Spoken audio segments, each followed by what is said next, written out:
Okay, so I got a flag to start. Thank you very much. Thank you very much for coming, for choosing this session.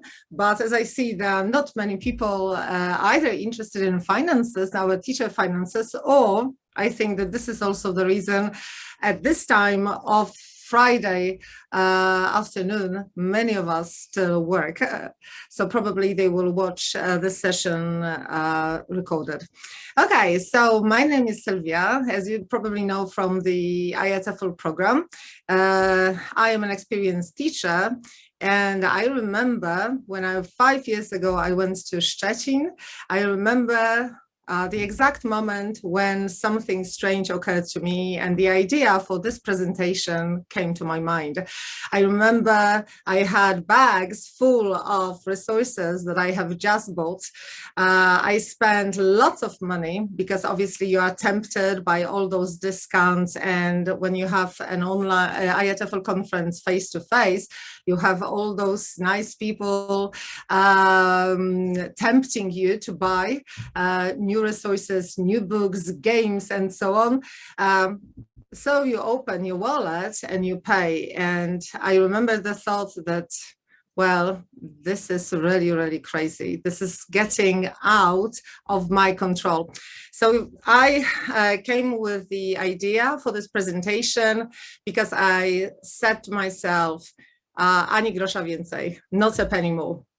So actually, I'm going to discuss this matter with you, and hopefully I'm going to get some ideas from you too. Pick your brains, how you feel about the issue of school-related spending. Okay, so even though gentlemen do not discuss money, we will. We are gentle folks. However, I think that this problem is so important that we need to consider what is an investment and what is actually a waste of money. So let's start with a short introduction. Okay, how much do teachers earn? I want to simplify the discussion because obviously it depends on your seniority, on your qualifications. But when you start and you have an MA degree in Poland, the novice teacher straight from the university gets a bit less than 3,000 zlotys before taxation, right? After a year, you have this discussion with your principal, which is obviously not an exam, and you get, wow, tadam, 85 zlotys more. Okay, then 3-4 years pass, and once you satisfy all the conditions, you do have an exam and you are nominated to the proper teacher status. You are nominated teacher, and as you can see, you earn more or less your basic salary. Well, you may get bonuses, you may work overtime, but your basic salary is slightly less than 3,500 zlotys before taxation. And if you are determined enough, after 4 more years, you are a certified teacher, and you meet the representative of your local education authority and some experts, and you get this paper, which is actually proving that you know all your stuff, that you satisfied all the conditions, and since then you are a fully fledged teacher. Actually, if you have a doctorate like me, you are not paid anything. So once you get into idea that with higher qualifications are necessary, you are going to teach in a state school, you have to consider, yes, how much you are paid and how much you invest. What is an investment and what is a spending?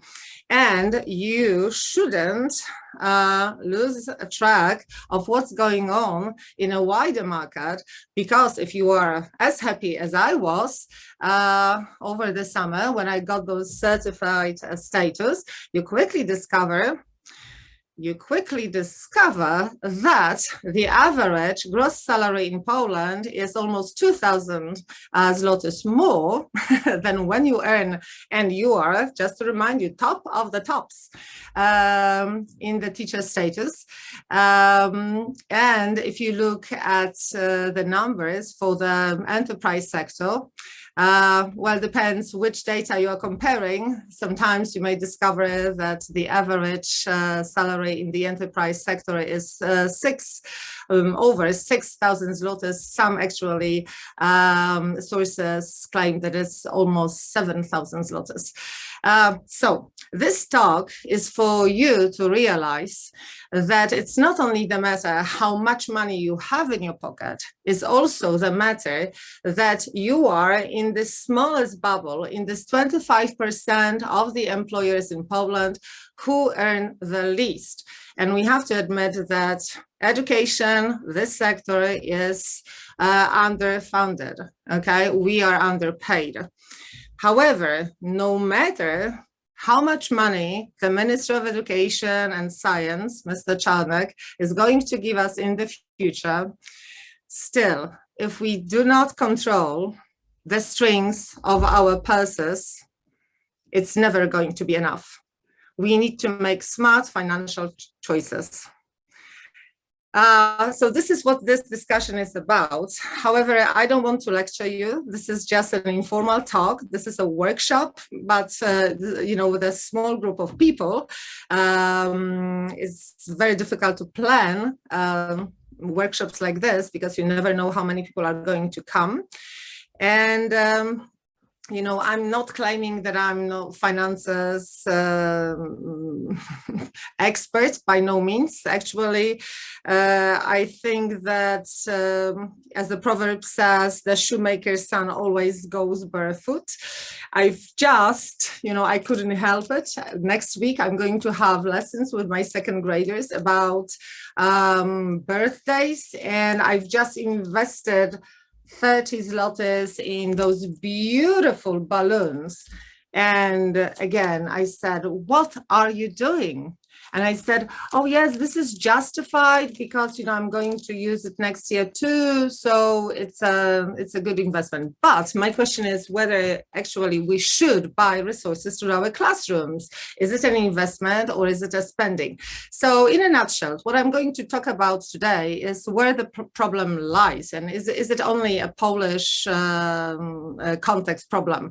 I'm going to confess to you where my money goes or used to go, because, you know, it has changed. And I'm going to present my own ideas where I decided to keep my wallet shut and on which things I still want to splurge a bit. Okay, so without further ado, let's move into a slightly wider context, because we may think that since Poland is a poor country, actually we are not that poor anymore comparing to other contexts. You know, when you read resources, especially those coming from the past 3, 4, 5 years, it seems that the problem of teachers funding their own classroom is universal.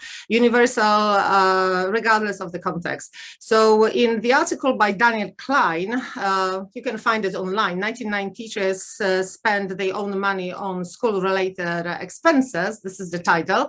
97% of the teachers in America claim that their schools are not funded enough, even though they have budget for resources, for classroom supplies. It is still not enough. Most schools spend $70 per year securing classroom supplies, and most teachers say that this is not enough. In another question, when they were asked whether, since it is not enough, do you invest, do you buy your own resources and classroom supplies, 99% of American teachers, those working in kindergarten and up till level 12, they admitted that they do spend their own money on supplies for their classroom. And this research was conducted by ShareID, which is a platform measuring the shopping habits of the population, and Agile Education Marketing, which measures various topics in the educational sectors.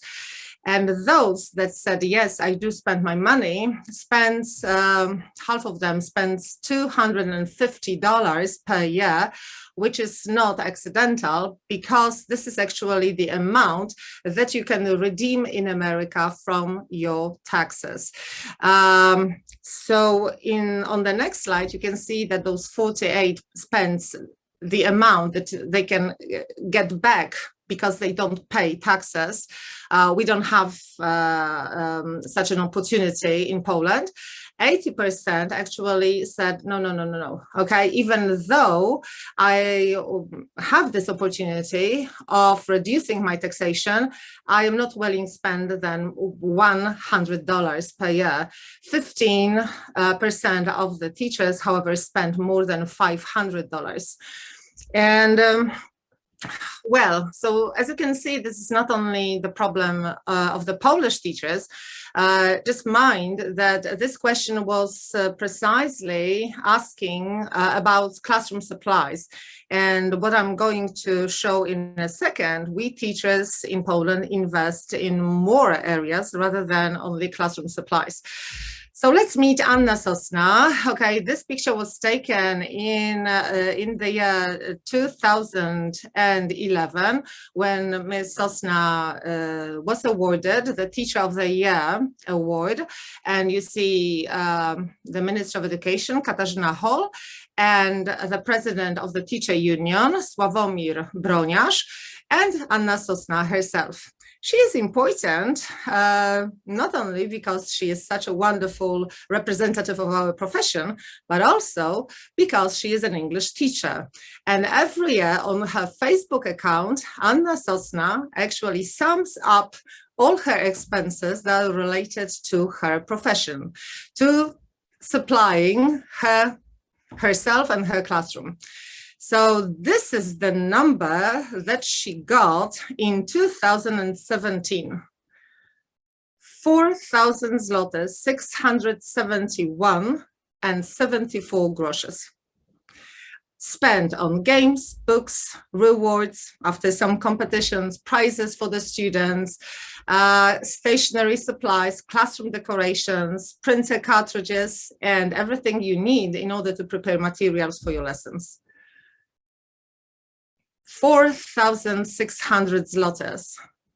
And just to remind you that if you are a certified teacher, your gross salary is 4,066 zlotys. So that's more. This is how much she spent in the school year 2016-17. So that means that she spent her one gross salary before taxation on the school supplies. Isn't it shocking? Well, if you think that this is a problem of only language teachers, actually it's not. In the article, ile szkoła kosztuje nauczyciela, so how much the school costs a teacher, in Gazeta Wyborcza, a lot of teachers from different, representing different school subjects, were claiming that this is actually the Polish reality, the reality of our schools, that we are required to do stuff and then pay for it, invest and buy resources for it and so on. So is it a normal situation? Should we think about it at least? Should we talk? Well, I think yes. Of course, you may laugh out the problem and you may, this is the meme that is quite familiar on the internet. Teaching is the only profession when you steal supplies from home and bring them to work, okay? Yes, you bring paper, scissors, stationery supplies, and so on. But mostly you steal from your own purse. This is the problem. Is it funny? Well, we are mocked, yes, but I don't think that if you are an office worker, the majority of employees are required to bring their own home supplies to their workplace. So that's the problem. And as Sławomir Broniarz claims, the problem exists, but the biggest issue is that we seem to have used to it, that we seem to have accepted the situation that since we don't have something in the classroom, we should buy it ourselves. And since we are required by law to go through those stages of teacher promotion scheme and get better and, excel in our skills and knowledge, we need to pay for it. Even though schools do have a budget and those organizations, local education authorities who run those schools do need to secure the budget for those elements of teacher qualification scheme, still we seem to be paying for this ourselves. Okay, so that was 2017. In 2019, however, something interesting happened because teachers in Poland went on strike over low pay. And the new currency in Poland appeared. The new currency is called ideal. And a lot of teachers were actually looking for an answer how much one ideal is worth to a Polish zloty. If you go to Biedronka, yes, and you have those ideals in your wallet, how much bread or butter you will get. Of course, it's a joke. And this is a meme actually that mocks the opinion of one of our politicians that we teachers should be happy because we are paid. However, this is not what we work for. We work because of the mission of ideals. We work for an ideal, not for money. So if we work for an ideal, how much this ideal is worth? That's the problem. So this is, of course, a joke, a bitter joke, I would say. But over the summer, because, eventually teachers returned to work several weeks later, we didn't get what we wanted, what we demanded. But over the summer, so I observed something interesting because, if you observe those teacher groups on Facebook, for example, before 2017, they were full of tips and tricks, where to buy, what to buy, go there, it's cheaper there, and so on. And in 2019, whenever somebody published, yes, there is something cheaper somewhere, the reaction was different.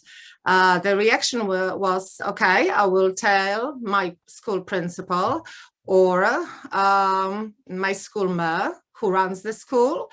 And there were some bitter comments that we went on strike just to stop the situation like this. So we could observe a change in the attitude of the teachers who actually started to say enough is enough. Okay, and then 2020 happened and the pandemic started.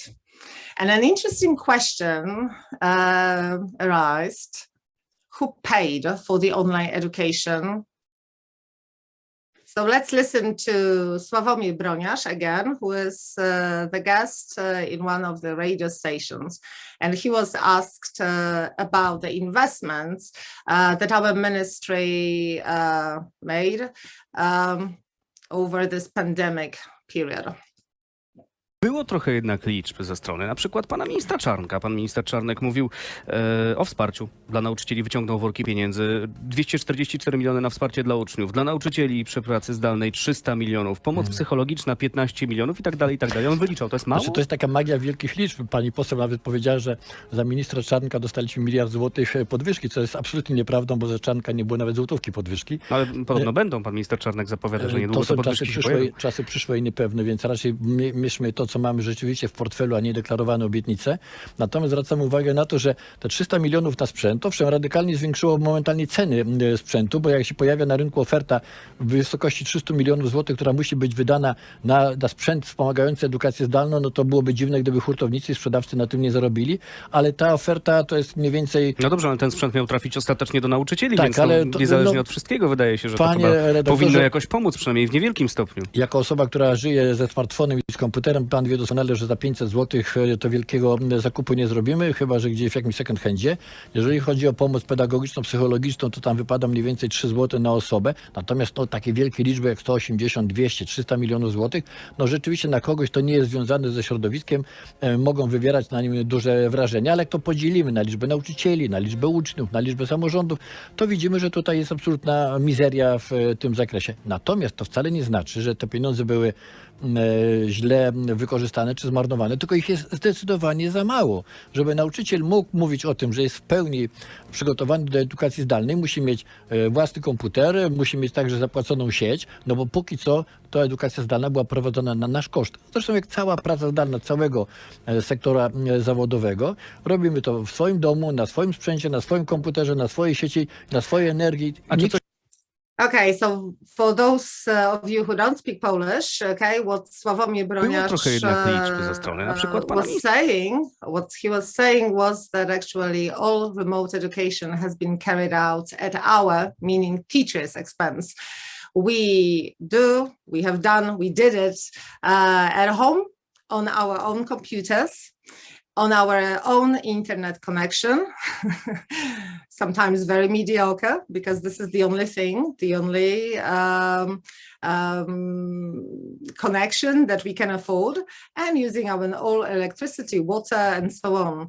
Okay, he was also saying that even though we heard that, okay, the ministry is going to give us 300 million zlotys to buy hardware, so computers, you know, when you actually check in your own school, it's because when you calculate, if you divide the money into the number of schools in Poland, into the number of teachers in Poland and pupils, it turns out, I don't know how it was in your schools, but in my school received 2 tablets, okay, which went to support children who didn't have the equipment at home. Okay, so who paid for online education? We, dear colleagues, paid for it. Okay, so because this talk was recorded right after the year spent, you know, going off and on various lockdowns, and we were all very, very tired, and still we're criticized that we haven't done enough, that online education was a waste of time. We invested, we did our best, and what did we get? Critique. Okay, so is there a problem? Yes, we have to invest smart, and we have to think, you know, where it is an investment and where it is a spending. Okay, so I will stop here, and I would really appreciate if you write, where do you think is your black hole? So if you think where most of your money goes, I don't mean a new handbag. Well, it's your hard-earned money, and I don't judge, okay? You can buy whatever you want. You can travel, you can buy whatever, but I mean school-related spending. Where is your sin? Where do you sin? What you buy, which actually your feeling is, it's not your obligation, you know? So I will just... Okay, so if you could share your ideas, what do you think? What do you buy with your own money? For your school, or because you are a teacher?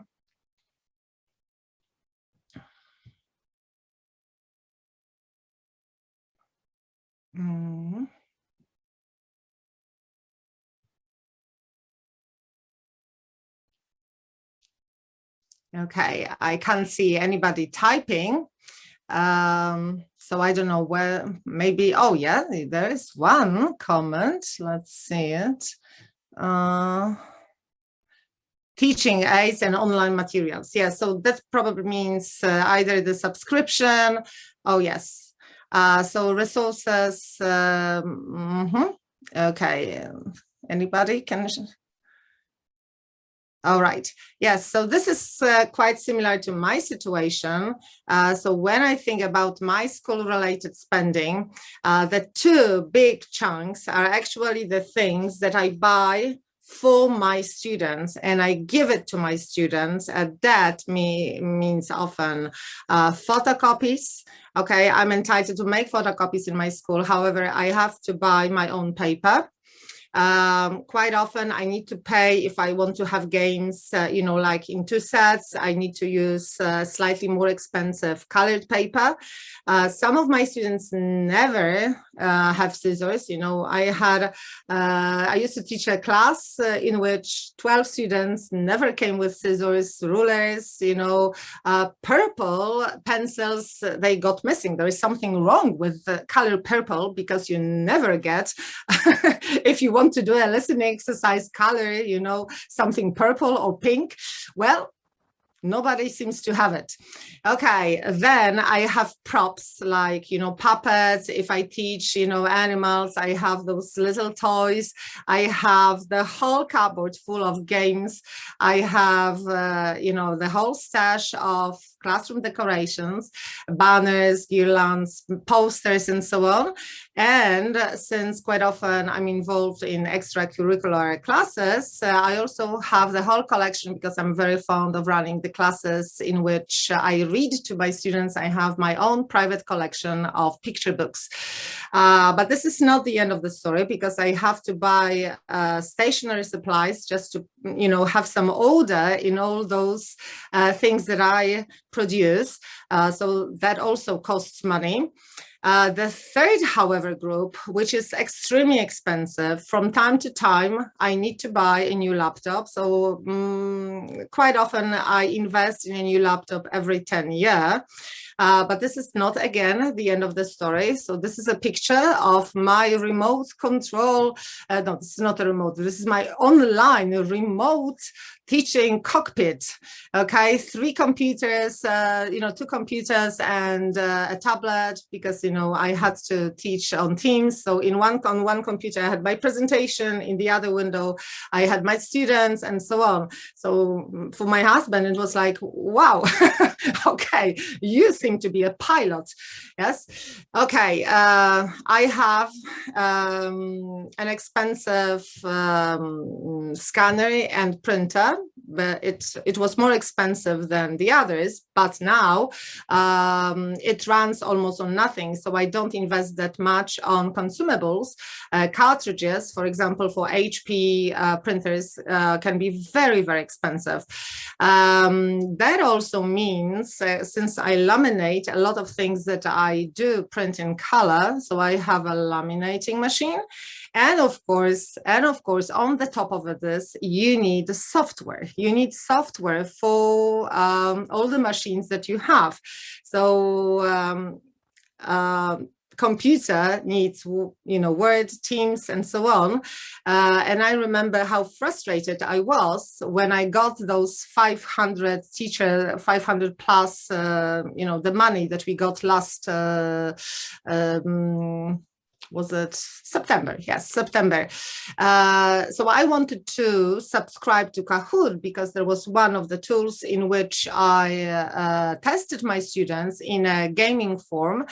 And I also bought a subscription plan to Office, which I didn't actually need, because I'm a MacBook girl. So, I use a different software, but since I was forced into working on Teams, I needed this. And they said, yes, Microsoft Office, okay, you will get a refund, but Kahoot, no. And those subscription plans can be very, very expensive. I design my own materials, so I paid for the Canva yearly subscription. Kahoot. Kahoot is 200 zlotys. Quizlet, Twinkle, which gives you access to many ready materials. So Wordwall, which is an excellent source of online games. And since I'm a blogger and I publish materials for my parents, I also, since 2014, I've been paying for my blogging space on WordPress, which again is over $100 per year. Okay, and on the top of this, there is the continuing professional development, which again, we are obliged to follow by law. Okay, we are obliged to upgrade our knowledge, skills, abilities, and follow, every year some training, yes, to get better, more more skilled, and so on. So of course you pay for events like today's. So the IATEFL conference is a must for me every year. This option, online option, is far less expensive than face-to-face. And when you go to Szczecin or Warsaw, you have to pay your travel expenses, and you also have to pay for accommodation. So, meeting online, of course, it's not the same as meeting face-to-face, but at least it's less expensive. And quite often every year, I also attend PACE Young Learners and Edukids and Teens, since I teach young learners, so I'm interested in my colleagues' ideas, what's going on in this field. I also attend various webinars, training sessions of people whose work I admire. For example, Pani z klasą, yes, Agnieszka Iwanicka. She gives excellent, training sessions on the idea of teaching young learners and teens. Okay, then you need to upgrade your skills. For example, learn how to operate Zoom and Teams. I'm also interested in graphic design. So I bought from Ania Popławska a 50-module course on the graphic design. And of course, in this big box, you have all the books that you are, interested, that you want to read, ebooks, whatever. So this is the picture shows my library. I also have, the paper version of dictionaries, which have a sentimental value to me. Okay, so. Okay, there is a lot.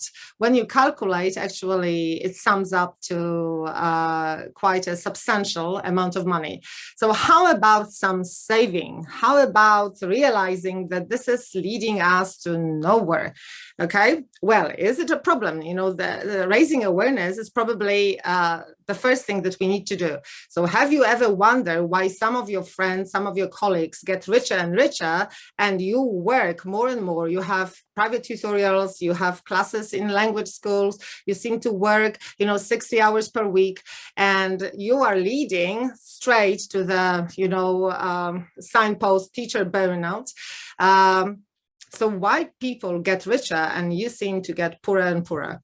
Okay, and the answer, in my opinion, is because you are not aware, yes, how you spend your money.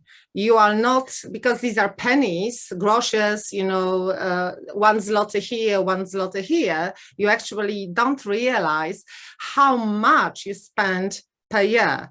Okay, so the first thing is actually raising your awareness. Calculating the cost. And I think that because, the attitude of American teachers also have changed over this remote education period, I observed a big change in attitude. A lot of teachers said, no, I refuse to spend my own money anymore. I wised up. It's ridiculous that I spend 10% of my gross salary on funding my workplace, okay? Jim Knight says, call me crazy, but it doesn't seem fair that I need to fund the supplies, okay? If I am, I don't know, the hole digger, I think that I will get the equipment to dig the hole, yes, in the field. At school, it doesn't work this way, and it shouldn't. Okay, I know. Yes, we are missionaries. We work not for money, but for an ideal. Happiness is not in money. But I will quote Marilyn Monroe. She was a smart woman. Happiness is in the shopping. So the first thing that I realized is that if I earn 4,000 zlotys, okay, I should do what my mother used to do, okay? Just have those mental envelopes. Okay, this is to pay my mortgage. This is for food. And allocate the budget. If I want to spend it on my classroom supplies, okay, mind that there is a happy hour right after my talk, I will. If I don't, I won't. And this is going to be my saving. And if you have some savings, the best thing is to motivate yourself. So have a dream target and think, what would you do with the saved money? I think it works miracles. It works actually for me. Okay, the educational system in Poland will always be underfunded. The similar problem is in the health profession. Don't bolster it up with your own money because you are making it worse. And have a money tracker. This is the, my advice number one, okay? Be aware of how much you spend. If somebody tells you that you earn a lot, you would say, yes, well, I earned this or that, but you have to deduct this sum of money because it went back to my classroom. Okay, this is actually the screenshot from my Canva. I applied 4 times to get the teacher plan.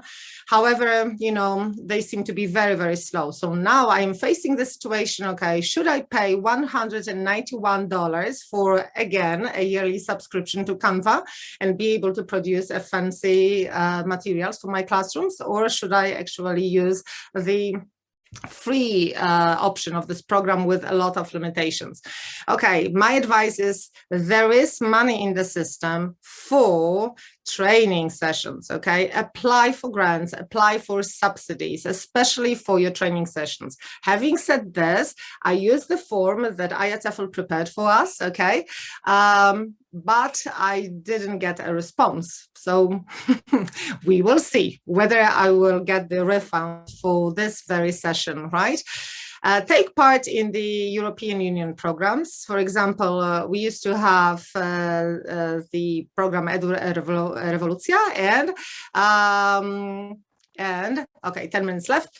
And they paid for games, for a lot of equipment in our schools. So there is some source of extra money for your school, and you can equip your classroom with things that will last you for more than just 1 year. Okay, I know that a lot of teachers share subscription costs. For example, they have access to one Canva or Word wall, and in this way they have a smaller cost per head. And another piece of advice is actually reconsider what you actually use and what is a fancy. For example, I asked the parents, because I paid a yearly subscription for Kahoot. I use Kahoot for quizzes, because I didn't believe that you can test a 7, 8, or 9-year-old using Google Forms. And students liked those games a lot. So I said, okay, is it a good investment? Are you going to use it once you are back at school?